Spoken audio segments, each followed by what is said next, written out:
எப்போ என் மருமக எங்க எல்லாரையும் தேடி எங்க வீட்டுக்குள்ள வந்தாலோ அப்ப இருந்து அவ மாட்டிக்குவாளோன்னு நெஞ்சுக்குள்ள பயமா இருக்க. கிரிஷ் எப்படி அவளை தனியா அனுப்பினாரு? அப்படின்னா கல்யாணி ஏதாவது பிரச்சனை இருக்காளா? ஏதாவது பண்ணணும். எவ்வளவு நாளைக்கு தான் நம்மளும் பொறுத்துக்கிட்டு இருக்கிறது? சமந்தாவை பார்த்து மனசு விட்டு உண்மையை சொல்லி கேட்டுற வேண்டியதான்.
இது உன் வீடுடா.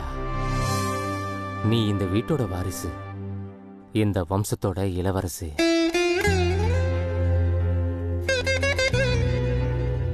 நீ பிறந்தப்ப சக்கரை தண்ணி தொட்டு வைக்கல, உன்னை தோள்ல தூக்கி வளர்க்கல, சடங்கு சம்பிரதாயம் எதுவும் செய்யல.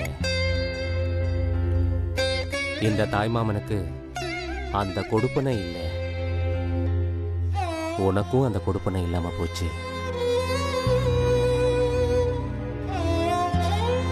இங்க இருக்கிறவங்க யாருக்கும் நீ யாருங்கிற உண்மை தெரியாது. தெரிஞ்சா அடுத்த நிமிஷமே எரிமலை வெடிக்கும். தன்னோட ஃப்ரெண்டு பொண்ணுன்னு உன்னை தலையில தூக்கி வச்சு கொண்டாடுற ஜெயந்தியே உனக்கு முதல் எதிரியா வந்து நிப்பா. மொத்த குடும்பமும் உன்னை வெளியே தள்ளிடும். அதனால இந்த ரகசியம் என் மனசுக்குள்ளேயே புதைஞ்சு போயிடட்டும். கடவுளே, பரமபதம் மாதிரி ஒரு விளையாட்டு விளையாடுறேன். இதுல யாரு தலையே தாயமா உருட்டி விளையாட போறியோ எனக்கு தெரியல. எது நடந்தாலும் சரி, என் மருமகளுக்கு மட்டும் எதுவும் ஆகக்கூடாது. ஆகவும் விட மாட்டேன்.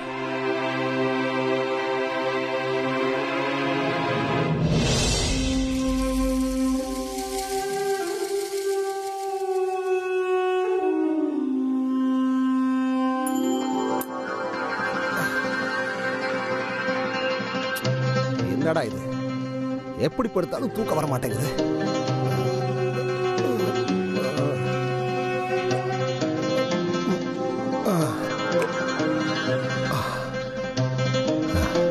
நாராயணா, பொதுவா அடுத்தவன் தூக்கத்தை கெடுத்து தான் நமக்கு பழக்கம். ஆனா எங்கிருந்தோ வந்த இந்த பொண்ணு நம்ம தூக்கத்தை கெடுத்துட்டாளே.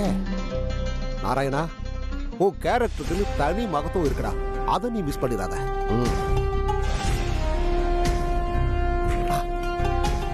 முதல்ல அந்த பொண்ணுகிட்ட இருந்து நகைப்பெட்டியை அபேஸ் பண்ணணும். அதுல இருக்கிற நகையெல்லாம் வித்தா செலவுக்கு பஞ்சமே இருக்காது. ஆனா இவ்வளவு நாளா நம்மளை அலைய விட்டாலே, அவளுக்கு ஏதாவது ஒரு பனிஷ்மெண்ட் கொடுக்க வேண்டாம்? என்ன பண்ணலாம்?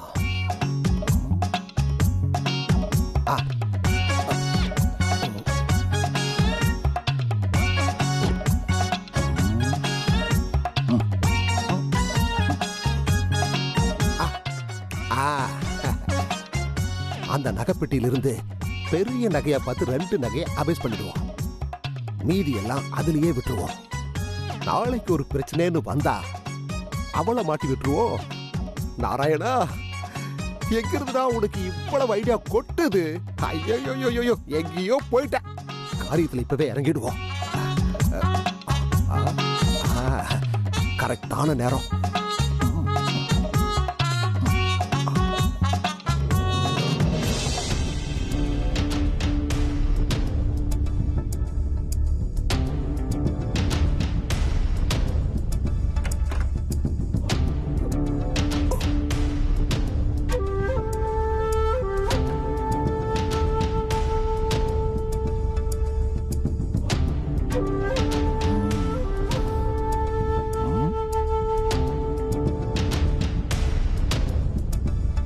அப்பாடா, யாரும் இல்ல.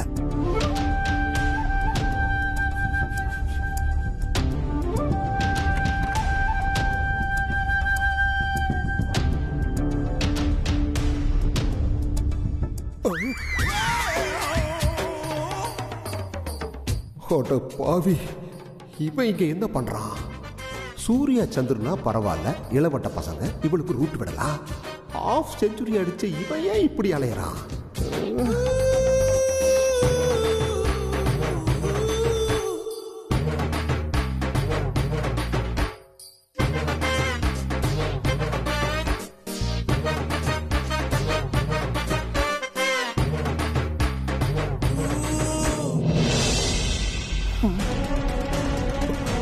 என்னடா இந்த நேரத்துல இந்த ரூம்ல?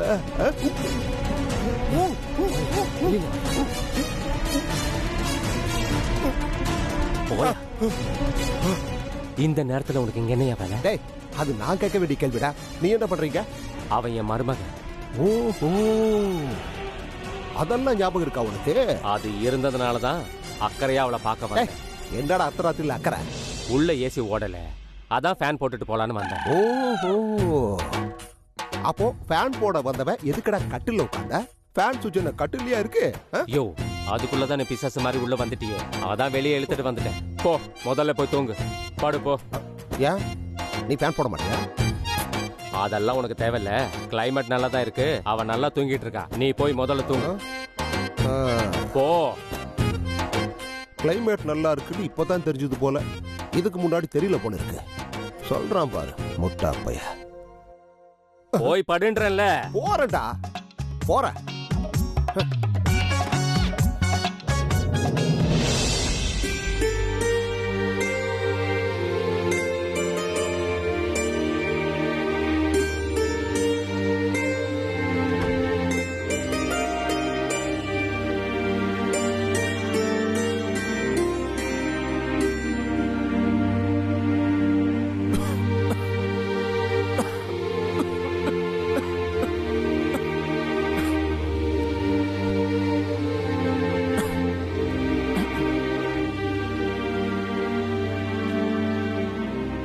சாருக்கு இந்த நேரத்துல திடீர்னு போறேன் இருக்குன்னா என்னவா இருக்கும்? சாரோட வருங்கால மேடம் இருக்காங்கல்ல, சார் ஏன் இன்னும் வீட்டுக்கு வரல? ஆபீஸ்ல அப்படி என்ன டியூட்டி இருக்குன்னு யோசிக்கிறாங்களோ என்னமோ. நான் வந்தது உன்னை தேடிதான், உனக்காக மட்டும்தான்.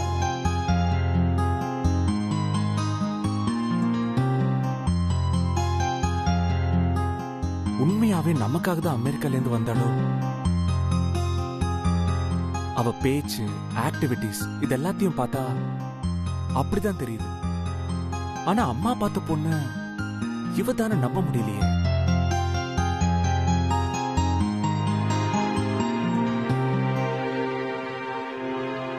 என்னவோ இருக்கட்டும், அவ முகம் மட்டும் மனசுக்குள்ள இருந்து போகவே இல்லையே. ஏன்?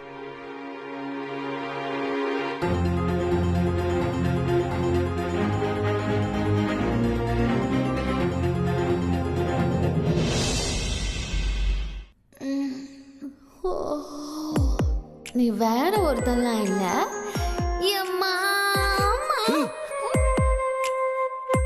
ஒரு தடவை போய் பார்க்கலாமா? சேச்சே, இந்த நேரத்துல வேண்டாம். பரவாயில்ல, எனக்காக வந்தவ எனக்காக முழிச்சிட்டு இருப்பால, போய் பாப்போம்.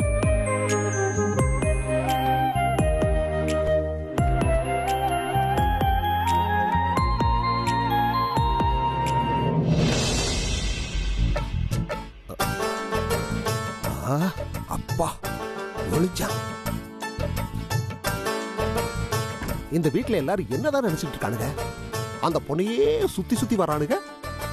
ஐயோ, கூட எனக்கு வேற கட்டைய போட்டு நகைப்பெட்டியை எடுக்க விடாம பண்றானுங்களே. படுபாவி பசங்க, படுபாவி பசங்க. இந்த நகையை தூக்கலான்னு பார்த்தா இந்த பயல்களும் சுத்தி சுத்தி வரானுங்க. அயோக்கிய பசங்க. எங்க அண்ணி வேற முடிச்சுக்க போறாங்க.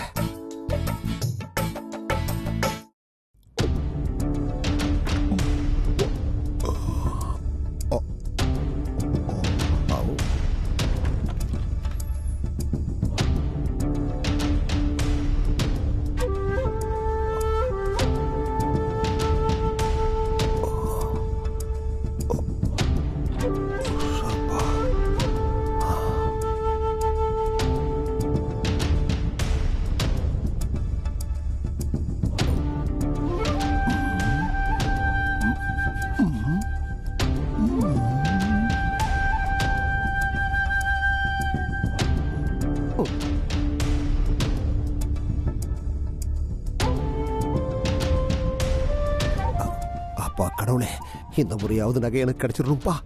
ஆண்டவா.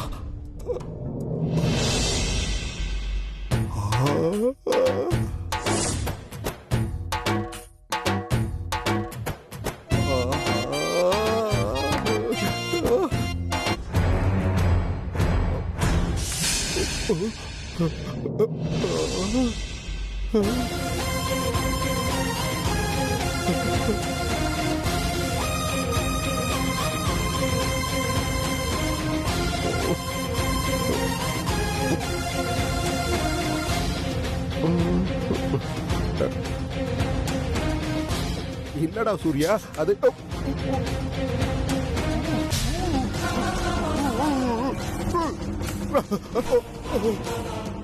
அறிவில்ல உனக்கு? அதான் அப்பப்போ வீட்ல இருக்கிறவங்க பொருள் எல்லாம் தூக்கிட்டு போய் விக்கிறியே, அது பத்தாதான் உனக்கு?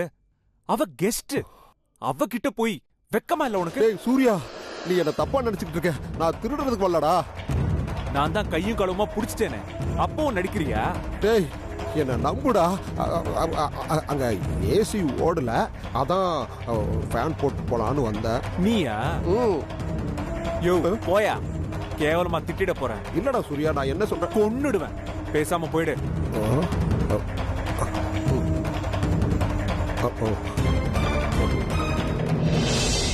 அவங்க அப்பா சொன்னா நான் நம்புனேன்.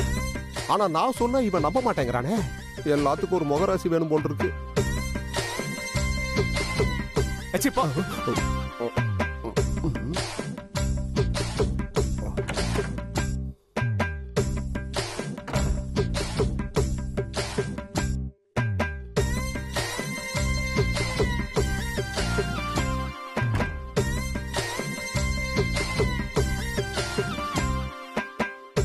இந்த ஆளை நம்ப முடியலையே.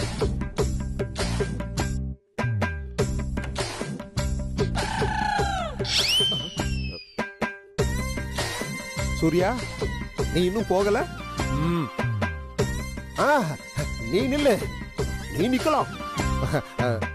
நான் உள்ள போறேன்.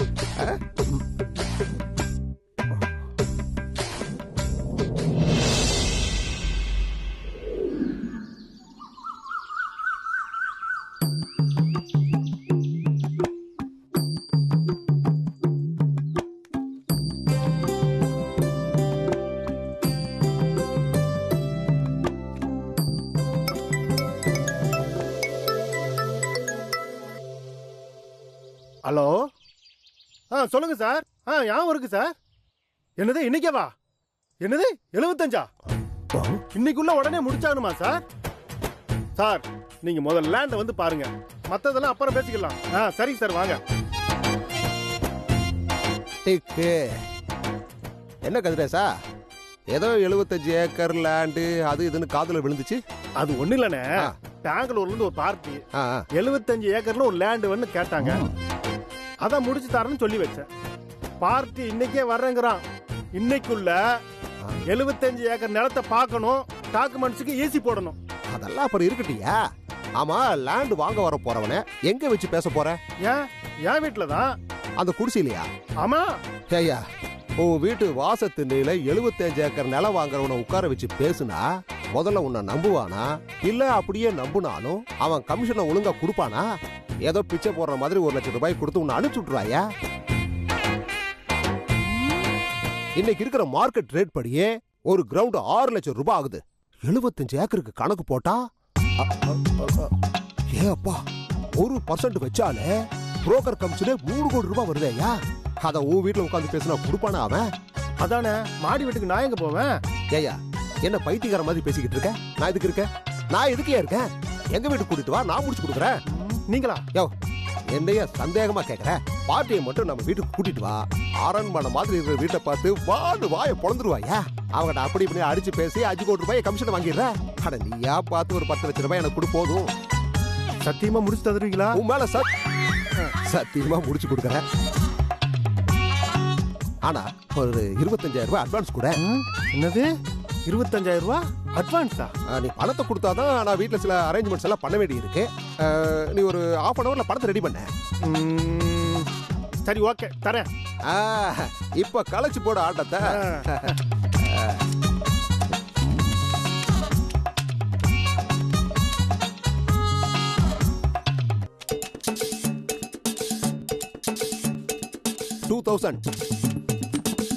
இந்தா, இத செலவுக்கு வச்சுக்க. வேணாங்க ஐயா. அட புடிமா. வேணாம். அட புடிமா. உனக்கு எப்ப செலவுக்கு பணம் தேவைனாலும் என்கிட்ட கேளு, நான் தர்றேன். இன்னொரு முக்கியமான விஷயம், இன்னும் கொஞ்ச நேரத்துல என்னை தேடி சில பெரிய மனுஷங்கள்லாம் வருவாங்க. அவங்களுக்கு எல்லாம் முன்னாடி நான் உன்னை பேர் சொல்லி கூப்பிட மாட்டேன். 2 வாட்டி அப்படி கை தட்டுவேன். நீ அலாவுதீன் பூத மாதிரி குபீர்னு அப்படி வந்து நிக்கணும்.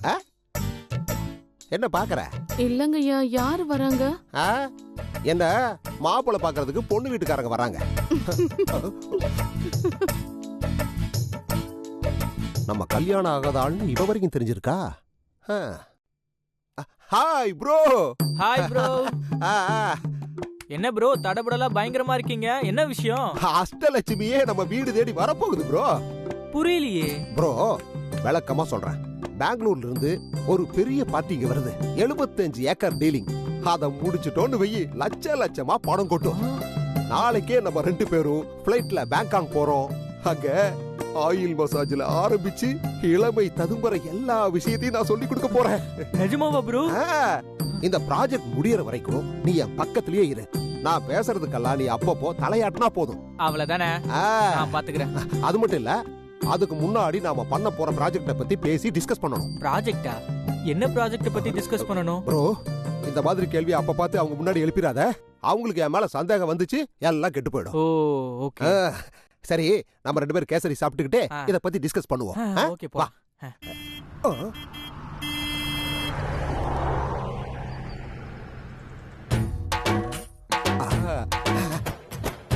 பெங்களூர் பார்ட்டி.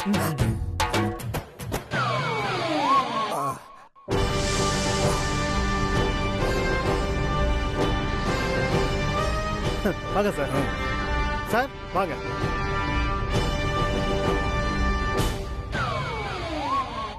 வணக்கண்ணே.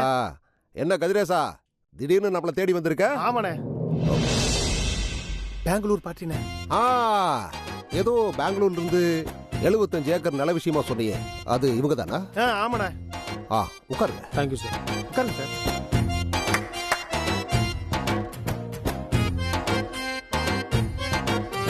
சொல்லுங்கய்யா. வந்தவங்களுக்கு எல்லாம் ஸ்வீட்டும் காஃபியும் கூட. ஆமா, இந்த சின்ன இடத்தை வச்சுக்கிட்டு அதுல என்ன பண்ண போறீங்க? வாட்டர் பிளான்ட் போடுறதா இருக்கும். நான் பொதுவா இந்த மாதிரி சில்லற டீலிங் எல்லாம் பண்றது இல்ல. நம்ம டீலிங் எல்லாம் டைமண்ட்ல தான். கதிரேசன் கேட்டுக்கிட்டதால இதுக்கு சரின்னு சொன்னேன். ஆனா நம்ம பிசினஸ் எல்லாம் கோடிக்கணக்கில் தான். வணக்கம் சார்.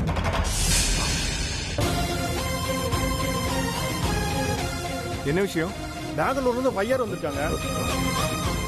எதுக்கு? ஒரு 75 ஏக்கர் நிலம் வேணுமா. வாட்டர் பிளான்ட்னு ஏதோ ஸ்டார்ட் பண்ண போறாங்களாம். அதான் நாராயண் சார் மூலியமா டீல் பேசிக்கிட்டு இருக்கோம். இந்த சூர்யா பையன் என்ன சொல்ல போறான்னு தெரியலையே. இந்த ஆள் மூலமாவா? இந்த ஆளுக்கு என்ன தெரியும்? இவர்கிட்ட போய் பேசிட்டு இருக்கீங்க. எவ்வளவு பெரிய மனுஷன், அவரை போய் நீங்க இப்படி மரியாதை இல்லாம பேசுறீங்க. வயசுல மட்டும்தான் இந்த ஆள் பெரிய ஆளு. சொந்தம்னு சொல்லிக்க ஒரு துரும்பு கூட கிடையாது. போனா போதுன்னு வீட்டுக்குள்ள வச்சு சோறு போட்டா வெளிய போய் இப்படி ஃப்ராட் தானே பண்ணிட்டு இருக்கியா?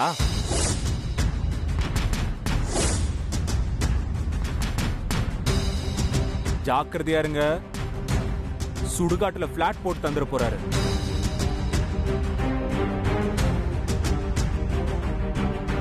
டேய், இந்த ஆள் கூட சேரதை நிறுத்திக்கோடா, அப்பதான் நீ உருப்படுவ.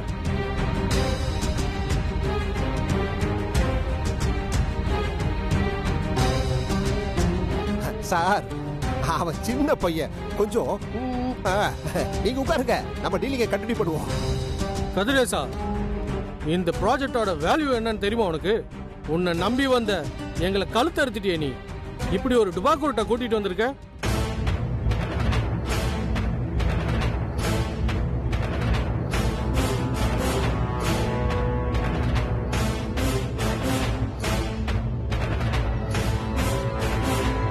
Sir sir sir Kathiresa, sir sir Kathiresa. Sir sir sir sir இல்லைங்க சார், ப்ளீஸ் சார், இல்லைங்க.